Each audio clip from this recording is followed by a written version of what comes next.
हरे कृष्णा. प्रेक्षक हो, आपले गीता जीवनीमध्ये स्वागत आहे. भगवद्गीता जशी आहे तशी, अध्याय 3, श्लोक क्रमांक 29. प्रकृतेर्गुणसम्मूढाः सज्जन्ते गुणकर्मसु तान् कृत्स्नविदो मंदान् कृत्स्नविन्न विचालयेत्. भाषांतर.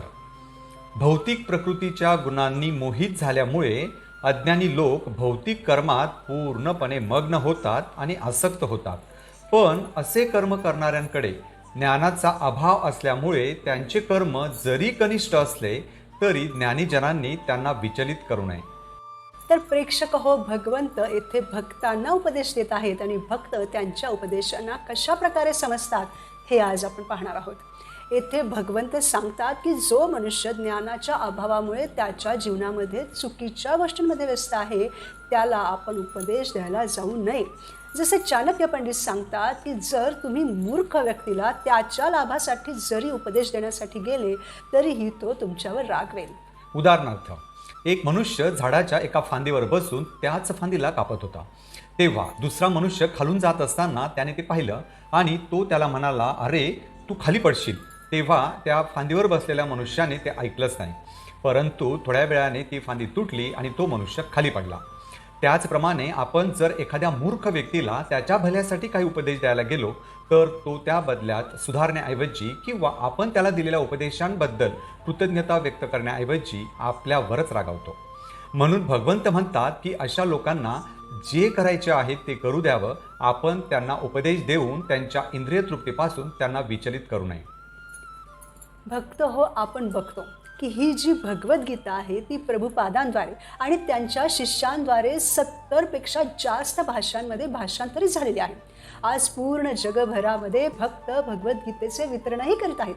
आत्तापर्यंत 50 करोड भगवद्गीतांचे वितरण झालेले आहे. तरीही अजून बरेच असे लोक असे आहेत की जे भगवद्गीता वाचत नाहीत किंवा भगवद्गीतेची शरण घेऊ इच्छित नाहीत. जसे आपण बघू शकतो की जेव्हा भक्त भगवद्गीता वितरणासाठी बाहेर पडतात तेव्हा असे अनुभव येतात की बऱ्याच अशा लोकांना भगवद्गीता तर घ्यायची नसते, परंतु ते उगाचच तर्क वितर्क करतात. यामध्ये आपलाही काहीतरी आर्थिक फायदा आहे असं त्यांना वाटत असतं. तर अशा लोकांबरोबर तर्क वितर्क करण्यामध्ये आपण आपला मौल्यवान वेळ वाया घालवू नये.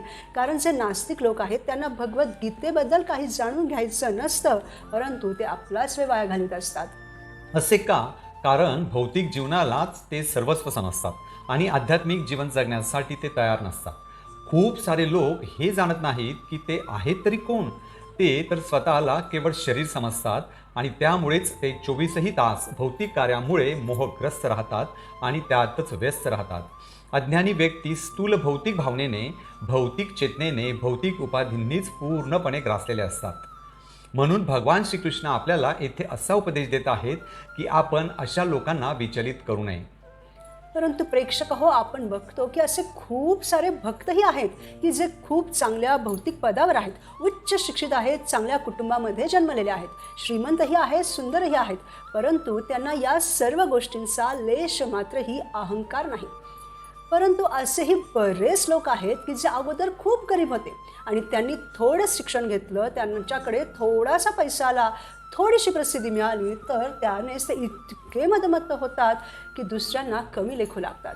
कारण ते भौतिक चेतनेने ग्रस्त होतात आणि म्हणून अहंकार त्यांच्या डोक्यावर चढून बोलतो आणि त्यामुळेच त्यांचे पतन होते. कारण ते त्यांच्या या अहंकारामुळेच आध्यात्मिक जीवनालाही काही मूल्य आहे हे समजूच शकत नाहीत आणि त्यामुळेच त्यांचं प्रत्येक कार्य, प्रत्येक क्षण भौतिक चेतनेने ग्रस्त असतो. अशा लोकांना मंद किंवा आळशी म्हटलं जातं. तर प्रेक्षक हो, आळशी म्हणजे जे सतत भौतिक चेतनेनेच ग्रस्त असतात, परंतु आध्यात्मिक चेतनेबद्दल त्यांना कणभरही आस्था नसते. ते दिवस रात्र फक्त शरीरासाठीच कार्य करतात. खरं तर आत्मा आणि शरीर या दोघांचे वेगवेगळे कार्य असतात आणि त्यांच्यासाठी वेगवेगळे खाद्य असते. आपण आत्मा आहोत आणि आपल्या आत्म्याच्या वर 2 शरीरे आहेत. एक आहे सूक्ष्म शरीर जे मन, बुद्धी आणि अहंकाराने बनलेले आहे, तर दुसरे आहे स्थूल शरीर जे पृथ्वी, जल, अग्नी, वायू आणि आकाश या पंचधातूंपासून बनलेले आहे. जेव्हा आपण म्हणतो की मला भूक लागलेली आहे, तेव्हा त्या भुकेचं आपल्या सूक्ष्म शरीराशी, इथे जास्त करून मनाशी आणि आपल्या कारण शरीराशी, म्हणजे ज्या कारणाने आपल्याला हे शरीर मिळालेलं आहे त्या आत्म्याशी काहीही घेणं देणं नसतं. आणि या स्थूल शरीराचं खाणं हे वेगवेगळ्या देशाप्रमाणे, प्रांताप्रमाणे वेगवेगळं असतं, जसं की भाजी, पोळी, वरण, भात, ब्रेड इत्यादी. आता आपण सूक्ष्म शरीराबद्दल बोलू, ज्याच्यामध्ये मन जास्त प्रभावशाली असतं. जेव्हा आपण असं म्हणतो की आज मी खूप दुःखी आहे किंवा मी आज खूप खुश आहे, तेव्हा तो मनाचा अनुभव असतो. या अनुभवाशी आपल्या स्थूल शरीराला किंवा आत्म्यालाही काहीही घेणं देणं नसतं. तर हे मनाचं कार्य असतं आणि मनाचं खाद्य असतं पूजा, मान, प्रतिष्ठा, प्रेम. कोणी जर आपल्याला मान सन्मान दिला, प्रतिष्ठा दिली, प्रेम केलं तर आपल्याला छान वाटतं. हीच मनाची तृप्ती असते. आणि जे कारण शरीर म्हणजेच आपण आत्मा आहोत, त्याची गतिविधी काय आहे? तर आपण असं म्हणतो की आता माझ्याकडे थोडा वेळ आहे, मी भगवद्गीतेचा एक अध्याय वाचू शकतो किंवा शकते, मी जप करू शकतो, मी भगवंतांच्या भक्तांना फोन करून माझ्या काही समस्यांचं निराकरण त्यांच्याकडून करून घेऊ शकतो. भौतिक समस्या जरी असल्या तरी त्याचंही आपण भगवंतांच्या भक्तांकडून आध्यात्मिक दृष्टिकोनातून निराकरण करून घेऊ शकतो. तर अशी कार्ये ही आत्म्याची कार्य आहेत. तर आत्म्याचे खाद्य आहे हरिनाम. हरे कृष्ण कृष्ण कृष्ण हरे हरे, हरे राम राम राम हरे हरे. आणि यामधील आत्माच शाश्वत आहे, तर शरीर अशाश्वत आहे, तात्पुरते आहे. म्हणून जो मनुष्य या शरीराच्या कार्यांमध्ये आपला वेळ घालवित आहे त्याला भगवद्गीतेमध्ये आळशी, मंद असं म्हटलेलं आहे. प्रेक्षक हो, आपल्या काही गरजा असतात, जसे की शारीरिक गरजा, मानसिक गरजा, बौद्धिक गरजा आणि आध्यात्मिक गरजा. जेव्हा आपण सर्वात उच्च असणारी आध्यात्मिक गरज पूर्ण करतो, तेव्हा त्या खाली असलेल्या इतर गरजाही आपोआप पूर्ण होतात. उदाहरणार्थ, एकदा एक शास्त्रज्ञ रात्रंदिवस एक करून कसला तरी शोध लावण्यामध्ये व्यस्त होता, परंतु त्यामध्ये त्याची पाळलेली मांजर त्या खोलीमध्ये ये जा करण्यासाठी दार वाजवून त्याला त्याच्या शोधकार्यामध्ये व्यत्यय आणत होती. म्हणून त्यानं दाराजवळील भिंतीला एक मोठं छिद्र पाडलं, जेणेकरून ती मांजर त्यातून ये जा करू शकेल. थोड्या दिवसांनी त्या मांजरीनं पिल्लं जन्माला घातली आणि तीही चालू लागली. तेव्हा त्या शास्त्रज्ञाने त्या पिल्लांना ये जा करण्यासाठी दाराच्या शेजारच्या दुसऱ्या भिंतीला एक छोटं छिद्र पाडलं, पण ती पिल्लं तर त्या मोठ्या छिद्रामधूनच ये जा करीत होती. त्यासाठी छोटं छिद्र पाडण्याची काहीच आवश्यकता नव्हती. त्याचप्रमाणे आपण जेव्हा आपल्या आध्यात्मिक गरजा पूर्ण करण्यासाठी प्रयत्न करतो, तेव्हा आपल्या इतर मानसिक, बौद्धिक इत्यादी गरजाही नकळतपणे पूर्ण होतात. परंतु आळशी लोक मात्र केवळ मनाच्या आणि शरीराच्या इंद्रियतृप्तीमध्येच व्यस्त असतात. असे अज्ञानिक लोक शरीरालाच आत्मा समजतात आणि शरीराशी संबंधित लोकांशी संबंध ठेवतात, पण इतर जीवांवर तेवढी दया, प्रेम दाखवित नाहीत. तसेच देशभक्त आपल्या भारत देशाला पूजनीय मानतात, पण या जीवनामध्ये ते भारतीय आहेत म्हणून ते भारताला पूजनीय मानतात. पण ते जर पुढच्या जन्मी पाकिस्तानमध्ये जन्माला आले तर ते पाकिस्तानला पूजनीय मानणार. म्हणजे ते आत्म्याच्या स्तरावर नाही तर शरीराच्या स्तरावर या गोष्टी बघतात. तसेच खरं तर सर्व धार्मिक क्रियांचे, वेदांचे लक्ष, ध्येय भगवान श्रीकृष्णच आहेत. परंतु हे न जाणणारा मनुष्य भौतिक उपाधींनीच ग्रासलेल्या सामाजिक, राष्ट्रीयता आणि परोपकारवाद इत्यादींसंबंधित कार्य करतात. म्हणजेच जे लोक स्वतःची नाही परंतु इतरांची सेवा करू इच्छितात, तेही समाजातील लोकांच्या शरीराची सेवा करू इच्छितात, परंतु आत्म्याच्या स्तरावर ते कदाचित काहीही कार्य करीत नाहीत. वैदिक संस्कार, वैदिक विज्ञानाच्या स्तरावर ते काहीही करत नसतात. त्यांच्या मनाला जे योग्य वाटते ते करतात. अशा आध्यात्मिकदृष्ट्या आळशी लोकांना आत्मसाक्षात्कार प्राप्तीमध्ये मुळीच स्वारस्य नसते. प्रेक्षक हो, जर 1 करोड मनुष्य असतील तर 1 करोड मनं आहेत आणि प्रत्येक मनाच्या वेगवेगळ्या मागण्या आहेत, वेगवेगळ्या समजुती आहेत आणि त्यामुळे पूर्ण विश्वामध्ये शांती हरवून बसलेली आहे.